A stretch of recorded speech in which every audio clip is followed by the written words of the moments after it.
Good evening, everybody. Happy Wednesday. My name is Kgaopalelo Phalaitsile, and as I said, I've got Mpakanyane, who is the head of internal democracy at Rise Mzansi. This week, we launched the Register to Rise on social media. We have a campaign called Rise Where We Are, Where You Are, Where You Are. That has kick-started ahead of the local government elections. So tonight we're just going to unpack how you can get involved in this campaign and what you can do if you believe in the same principles and the vision and mission of Rise Mzansi. So Tumi, can you tell us just a little bit about, let's start with what is Rise Where You Are as in short, and then we'll just get into Register to Rise. Sure.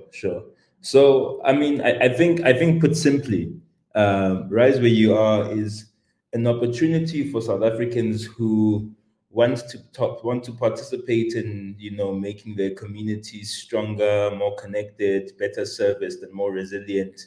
Um, it gives them a vehicle to be able to play a role in doing that for their communities. I think the interesting thing about South Africa's democracy is that it is participatory in nature. So we exist in what's called a participatory democracy, but very few people really understand how they can engage as citizens in a meaningful way.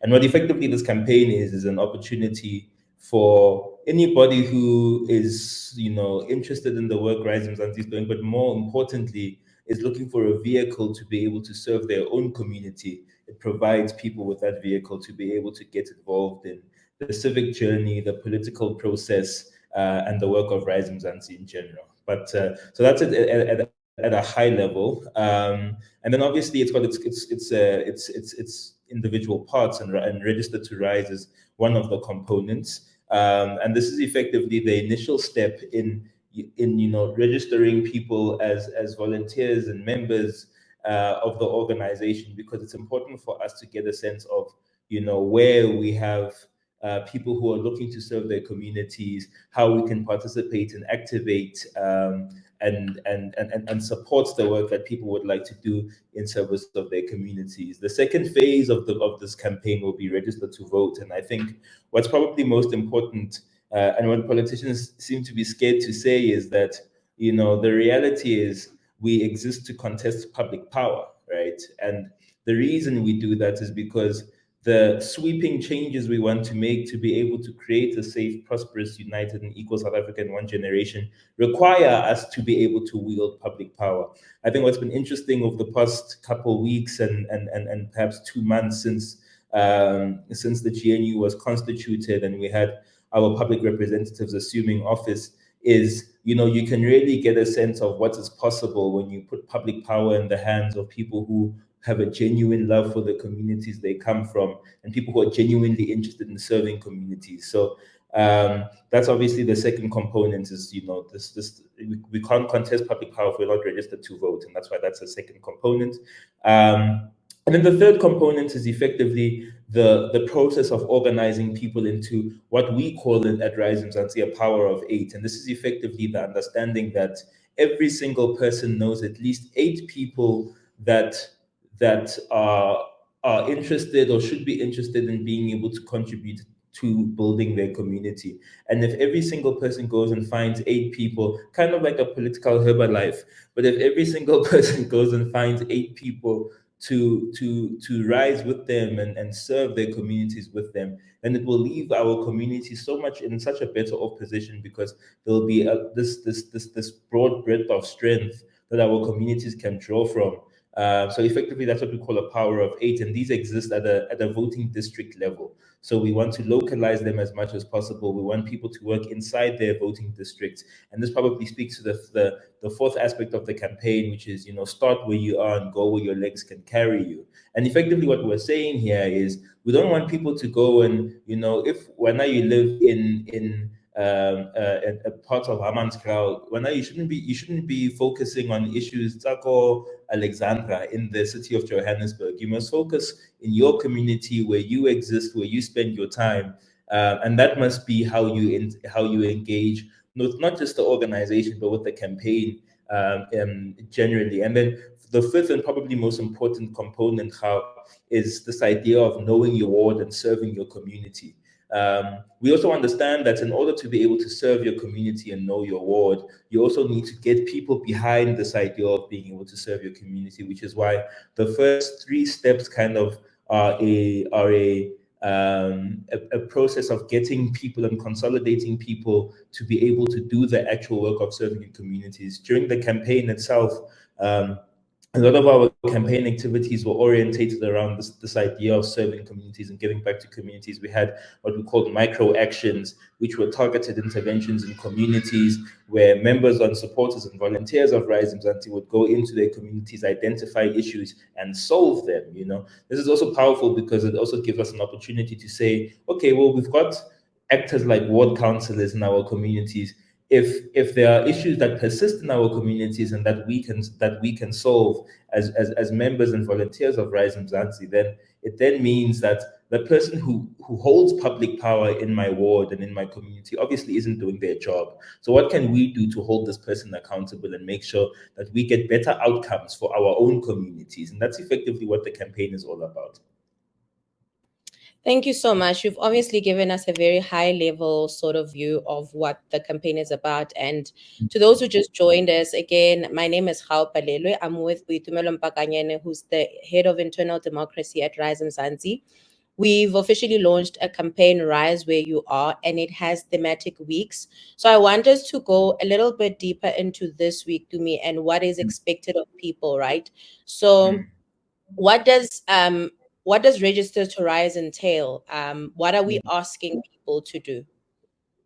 So effectively, what we're asking people to do is, one, to register themselves as supporters and volunteers of the organization.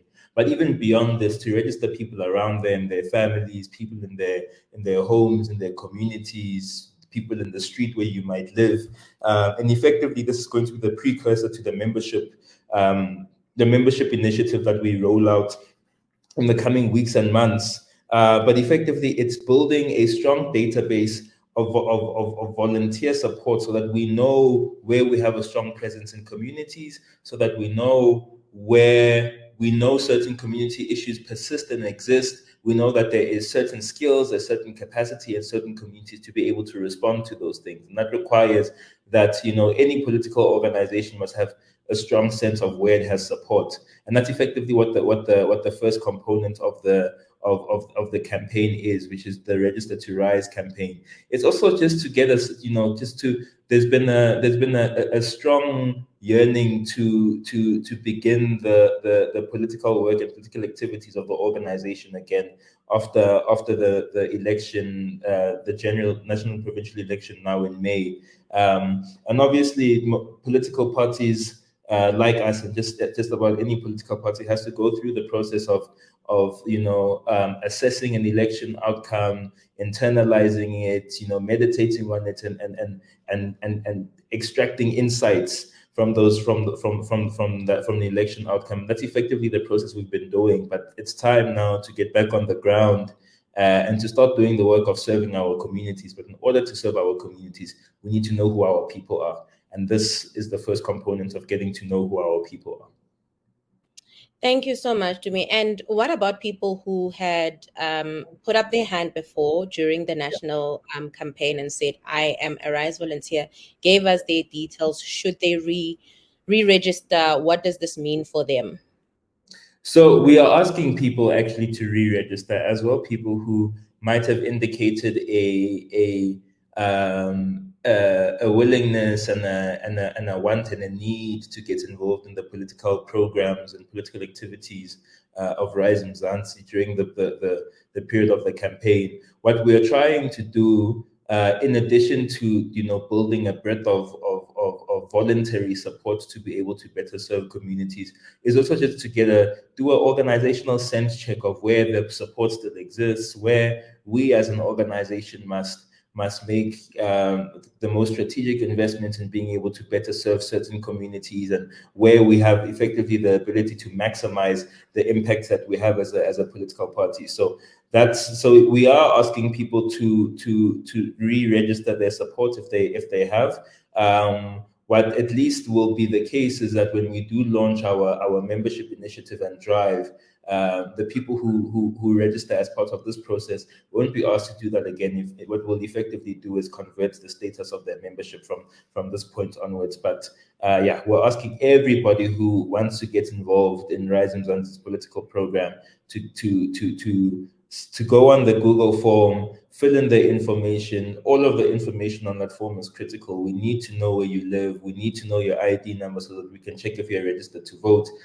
And we saw in this past election what the impact of not being correctly registered is. So we're going to take people along the journey, help people fix issues like those, because what we realized during the course of the campaign is that you want to be able to turn out your supporters and turn out your voters to be able to maximize the political impact that you can make. But if the people who love you and give you their time and their hearts and their souls and their minds aren't registered to vote, then obviously there's issues there.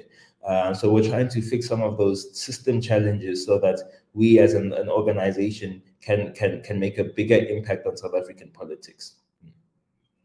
Thank you, Tumi, and hello to Tidiso, who's in the chat saying, hello, risers, hello, risers, hello, riser.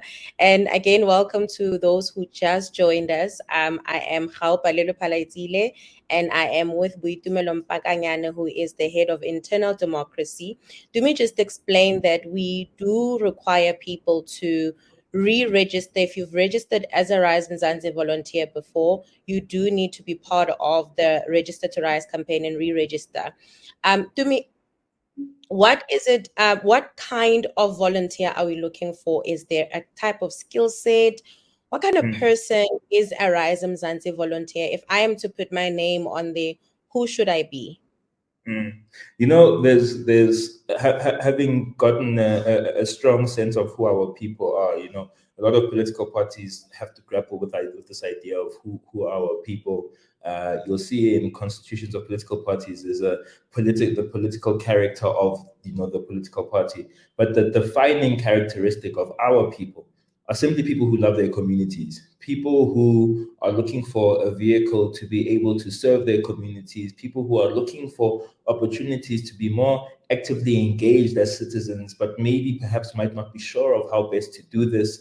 And effectively, people who understand that if you want to go fast, go alone, but if you want to go far, you must go together. And people who are invested in being part of a broader collective to be able to maximize the impact of their work, of their volunteering, and of their love for their communities. But unfortunately, if you're not somebody who is obsessive about the well-being of your community, this probably isn't going to be a natural home for you. But if you are a person who is genuinely looking for ways to give back to your community, service and serve your community's needs, then Rise Mzansi is the perfect vehicle for you. And especially if you are a strong believer in this practice of lifting as you rise, and taking your community along with you, then this is a natural home for you. So that's effectively who risers are. Rise Mzansi people are people who love their communities, and that's the defining characteristic of our people. Thank you so much to me. And the people who love their communities, once they sign up, what's this next step? I know you kind of went through it, but I want you to just unpack it a little bit, but in a more technical way, that I fill in my details. I want to be part. I want to register to Rise. I care about my community. There's things I want to change. What happens immediately after I sign up? Do I wait? What's the process? Sure. So what's going to happen is you effectively send through the form, you sign up, you give us your personal details.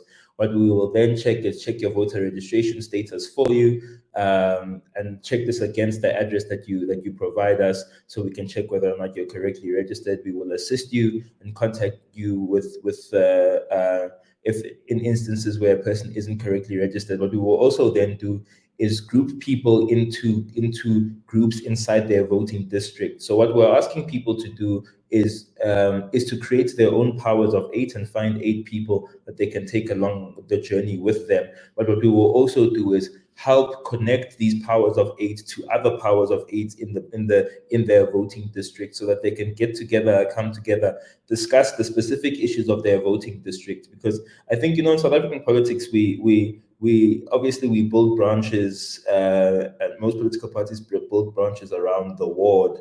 But there's so many communities in our country that have such different challenges from voting district to voting district. And I think the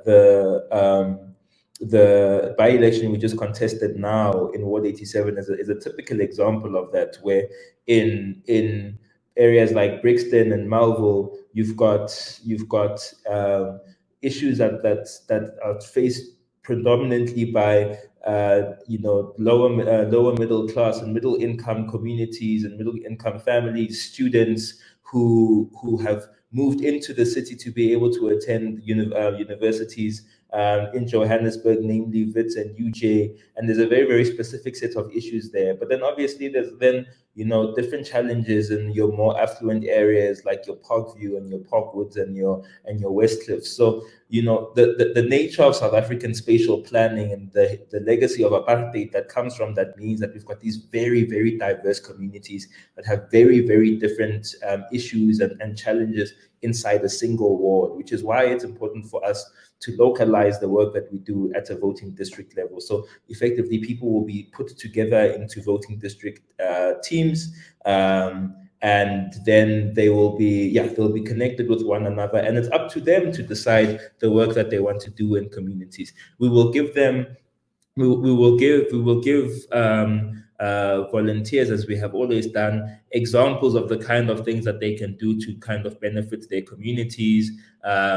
We will train and take people along for the journey. We'll assist people in learning how to map power map communities, because I think one of the things that we assume, especially where people don't have a background in political organizing, is that we think that to serve your community must cost money and must cost you money.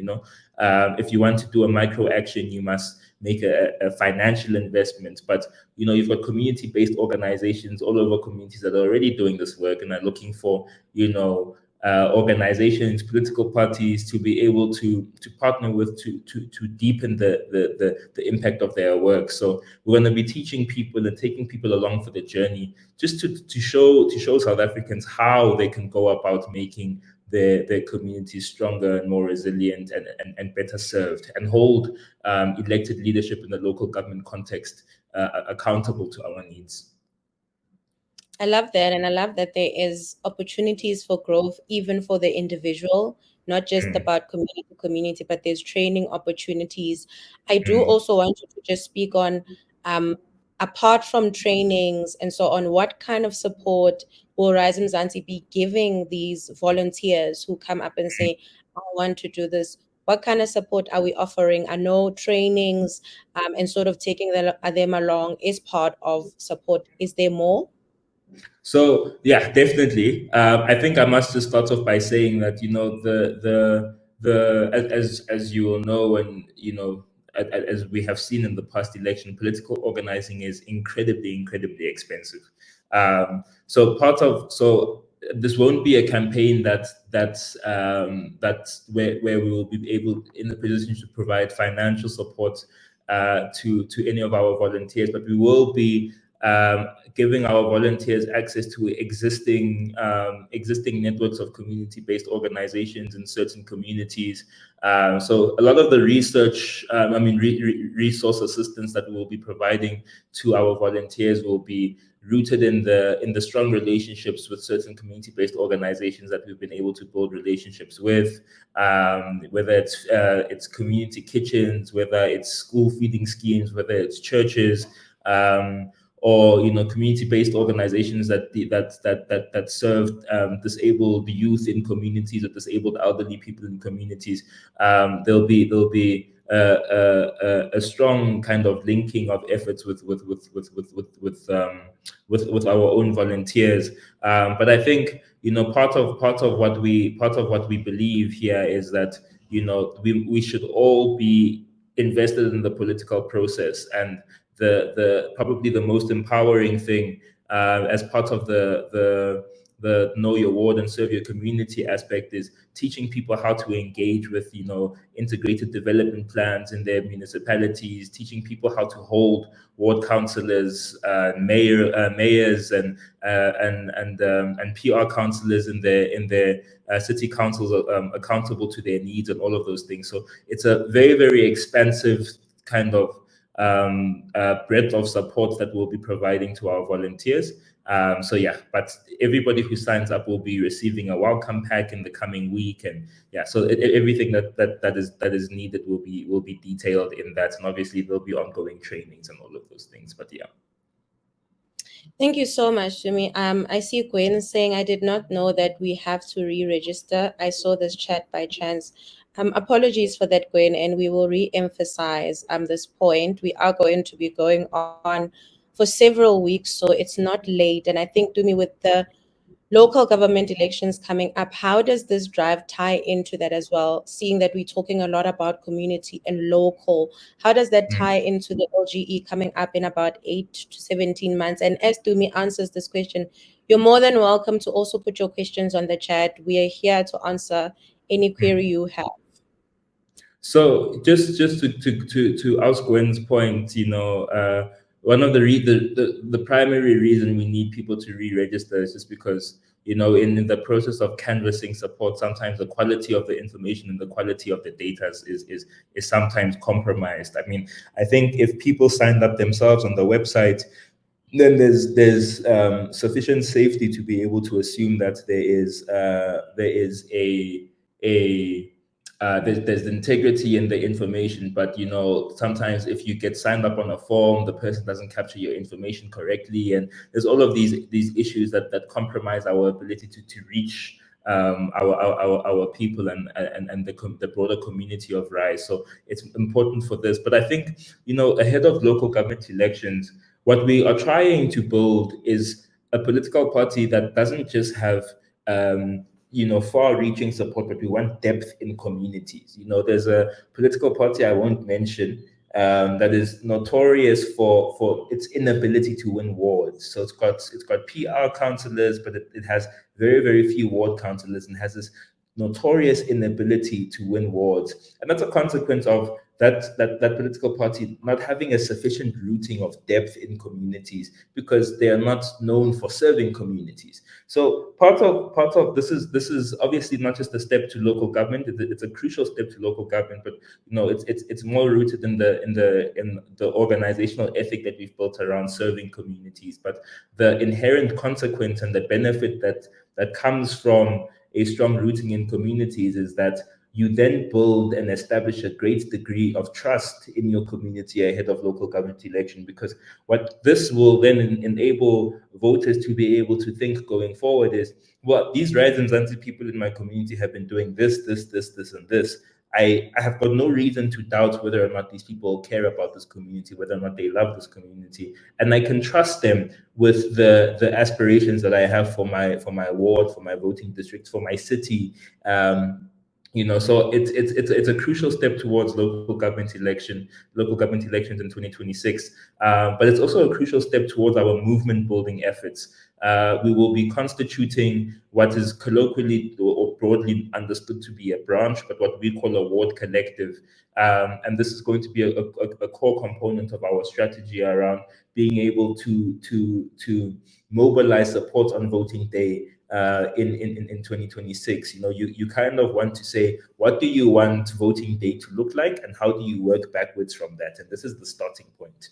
But effectively, what we will never be able to succeed in a local government election if we don't build a strong track record of showing communities that we love them and that we are willing to give our time and give of ourselves to serve them and put our communities first.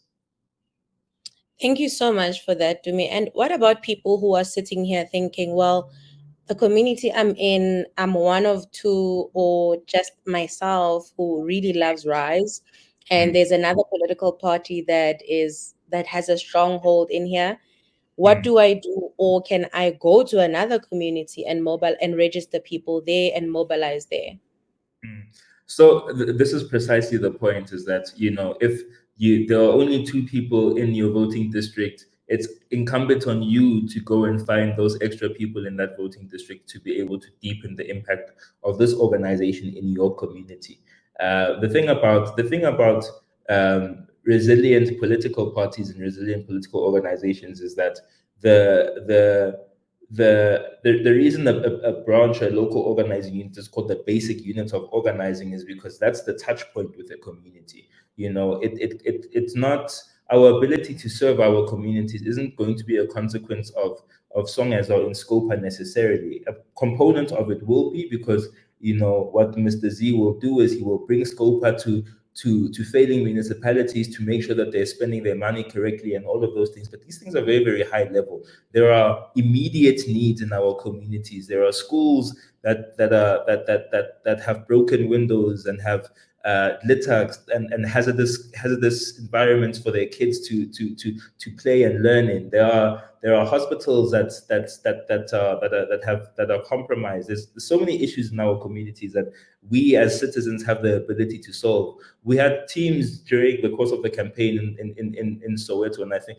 led by Tsepo, who would go and buy packs of cement and fill potholes, because of the amount of money that South African motorists spend replacing tires and the damage that's caused to people's cars and for commuters and the risk it poses to health and safety. So there's so many immediate needs in our communities that we as servants in our communities have the ability to solve. So you must start in your community. You must build the support for RISE in your community. But I also think we mustn't discount how powerful 8 people can be. And this is why we call it a power of 8. The reason we call it a power of 8 is it's not an arbitrarily derived number.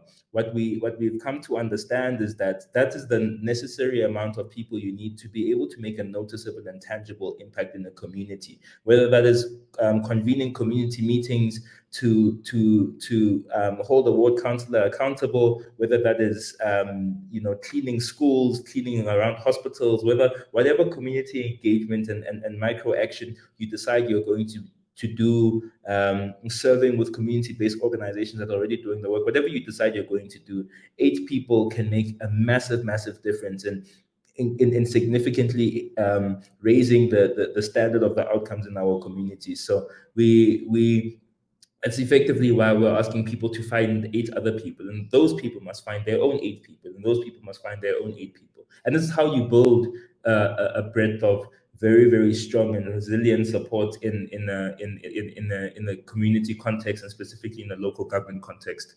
It's crucial. Yeah, I think that was pretty in-depth, hey? And in terms of, what is the danger of, filling in details of people without their consent in this regard? I want to fill up a form. I want to be the best volunteer I can be, and get as many people, but then I'm putting my family members and other people without their consent because such things happen. What would be the danger of that?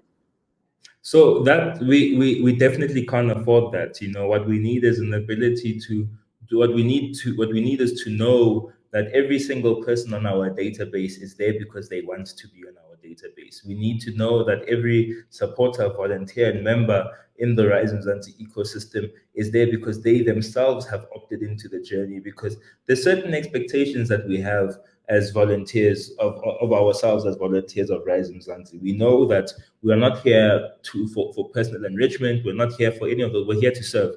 RISE Mzansi is a vehicle to serve communities. And you can't expect the person to serve your community if they don't know that they're on a database. So we can't do that. And I think if we love this organization and we want to contribute to its growth, things like kitchen canvassing and being dishonest in how we build it obviously isn't going to help us. Ultimately, honesty honesty and integrity must drive everything that we do, and things like that obviously aren't tolerated as a consequence. Yeah, thank you so much, Dumi. I'm sure we're going to go deeper into this when we talk about Know Your Ward. But Jim Powell asks, how is a ward councillor held accountable by voters? Yeah. So I think what's painful about our political context, Jim, is that the responsiveness of our ability to hold our ward councillors accountable more often than not is a function of how responsive that particular councillor is. But also in our context, in our climate, we have very low expectations of our ward councillors. We celebrate ward councillors who go and stand next to city power while they repair the thing and are responsive on WhatsApp. But there's so much more that we need to expect of our ward councillors. Our ward councillors are supposed to play a meaningful role in solving systemic issues in our communities, and not just this reactive thing that you see a lot of ward councillors do. So unfortunately, it's it depends a lot on the ward council that you have in place. What ultimately we need to do is we need to vote for political parties that have certain internal systems that impose accountability on ward councillors. Because what isn't necessarily going to help you is if you have a ward councillor in a community, and we saw this all during the course of the campaign, where whether you're in Sebokeng or you're in Katlehong or wherever, there's instances in communities where you've got a ward councillor where the community is deeply unhappy, but the political party entrenches this ward councillor by threatening people who raise dissenting views and all of those things. So what you need is a mechanism that allows for voters in the broader community, not just members of that political party, to be able to participate in holding that person accountable. And we're going to be building out some of these mechanisms as we build out the candidate selection process for our ward councillors. As you know, we haven't launched a candidate selection process for local government, and that work is still underway. But a core component of it is going to be making sure that you have ward councillors that directly account to voters, and not just voters of RISE Mzansi, but everybody who resides within that ward. And they must be able, and I can even go as far as saying, have some ability to recall that person in instances where that person doesn't serve their needs, and accurately address their wishes and ambitions for their community. Thank you so much to me for that. You gave just a comprehensive answer. And I know that one of the things that RISE Mzansi has said about our own candidates is that once they become ward councillors, they're going to have citizens' assemblies and engage the voters consistently on the work that they are doing and ensuring that they keep them accountable. To me, we are closing, and thank you so much for being here. But one of the questions I do want to ask you as you close is, our form is digital, and not all South Africans have access to digital platforms. What about those people who want to rise, but cannot fill in that form? Or what about people who can but don't have data to continuously put in and sign up people? What do we do in this regard? So yeah, no. So we're very alive to those things, and of course we must be an inclusive movement from a racial to economic perspective as well. And effectively, what we'll be doing is we'll be distributing a PDF, which is effectively a physical form, which will allow volunteers of the organization to be able to sign up people around them on the physical form. I think what's important in this instance and with using the physical form is that there's certain information that is absolutely critical for us, specifically a person's details, contact details, but also their ID numbers. And what we understand is a lot of people are quite apprehensive to give out ID numbers when you're engaging with another individual. But unfortunately, without an ID number, we can't ensure whether or not a person is registered to vote in that ward, or whether or not they should perhaps be re-registering to fix their registration, or whether they should be serving an alternative community. So but effectively we're exploring different methods and mechanisms to get this done. There will be a physical form. There's also a WhatsApp business account that's being set up, and people will be able to submit that information on WhatsApp. So it's not a WhatsApp bot, but effectively there will be an automated response to say, dear potential RISE volunteer, if you'd like to sign up, send us, your name, surname, ID number, address, all of those things. And effectively, that's effectively how we'll be able to manage some of those, competing and varying needs across the board. Like I said, we want to be able to take everybody who wants to serve their community along with us on the journey. So we definitely won't be only depending on digital form. We know where we live, Absolutely. Thank you so much again, Tumi. You have given us quite a comprehensive understanding of Register to Rise. Thank you, everybody, also for joining us. I don't know if you have any closing remarks. Maybe let's just remind people why it is important and critical to register to Rise. Yeah, definitely. I mean, I think, like I said, our democratic system is one that can only create tangible value for us, how where we participate in our democracy. But at the same time, it's a little bit contradictory in the sense that there aren't always a lot of opportunities that citizens know about to be able to contribute meaningfully to their communities, to their province, their country, whatever. And effectively, what this is a vehicle to rise for your community and to be able to serve your community. So this is a vehicle for everybody who has ever wanted to do more. This is your opportunity to do more and to be able to do more, not just by yourself, but to do more with a collective of people who also want to do more and as a consequence have deep impact in their community. Because like I said earlier, if you want to go far, fast, go alone. But if you want to go far, go together. It's this age-old adage around, just how resilient teams and resilient organizations can do incredible things in communities. And that's effectively what we're doing, but it depends on every single member and volunteer of this organization giving of themselves, giving of their time, giving of whatever resources they can give this organization to be able to do what we have promised South Africans. And that's that we will build a safe, prosperous, united, and equal South African one generation. We can't do it alone. It depends on all of you. Yeah, it depends on all of us loving our country and our communities and wanting them to be better. And as our national leader, Sonia Zozibi, always says, most people think they have to really do big things to contribute to political change. But in most Mm, cases, you don't have to do more than what is within your sphere of influence.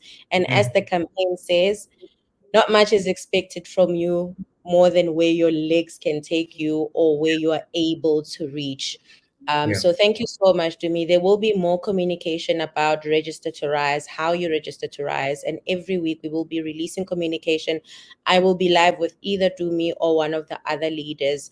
We will share the links on social media again on how you can register and how you can register your friends, your family, your neighbors, your colleagues, anyone in your sphere of influence. So thank you so much, everybody, for being here. And thank you so much, Dumi. Good night. Thank you to everybody who joined in, and thank you to you, Hub. Thank you.